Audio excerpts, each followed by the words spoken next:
Hi, sorry this is kinda not too professional looking, but I'm on my lunch at work, and this is really the only time I have to do this. I realized that my video before is 20 minutes, and not a lot of people want to watch that, especially if it's something that you don't really care about. So I'm gonna make something quick. And I'm gonna continue to make these, just to let y'all know what's really going on. So I'm just gonna run down with some things that have happened in the past week, just to give y'all an idea, because this shit is still going on. This is really sad.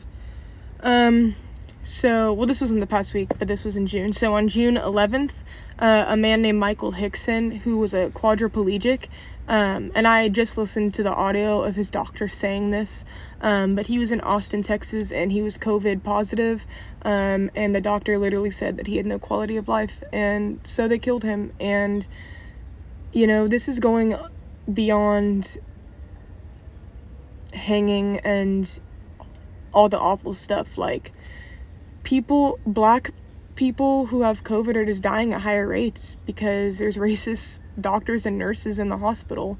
I literally just listened to the audio of 5 minutes, and the doctor said that because he's paralyzed, this will not improve his quality of life. Like, he has no quality of life, he said.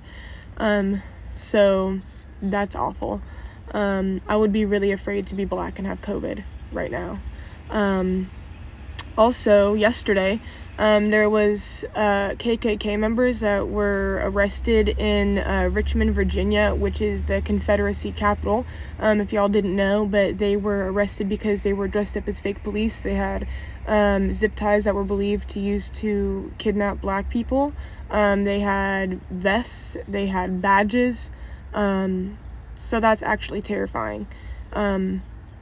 Also, on the 29th in Las Vegas, a man named Marcus Carr, he was 35 years old, and he was found hung behind a Walmart, and his family is not given any information.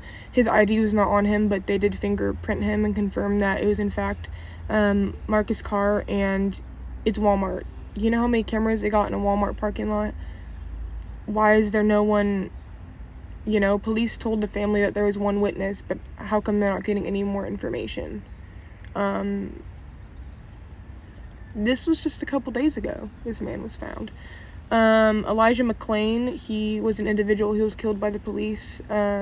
This individual played violin, and he went to animal shelters, and he played for kittens, and so there was a violin vigil held on the 28th, and it was shut down. Literally, they weren't protesting, you know, it was literally a little stage with a couple dozen people playing violin and everybody else sitting out in the grass, and it's just a video of police and riot gear coming in to shut it down. For what reason? They were just playing violin, trying to respect this man who should not have been killed. And then on the 25th, another man named Elijah Witherspoon, he had been missing since the 25th. He had went on a boat, and he was the only black man in a boat full of white people, and they later found his body, and that was in Pleasant, South Carolina on the 25th. So if y'all think this isn't something that is real, that isn't happening right now, you'd be sadly mistaken, because that's not even all of it. That's literally just what I looked up right here on my lunch break. So if y'all think this ain't real, and it's not still happening, and that America isn't still racist, then whatever. Also, comment Black Lives Matter, because if you got through this, because I want to see who's actually watching these, and let me know if you watched and got through all 20 minutes of my video from last week or whatever. I'm gonna keep doing these, and hopefully it's gonna prove to some of y'all how serious this is.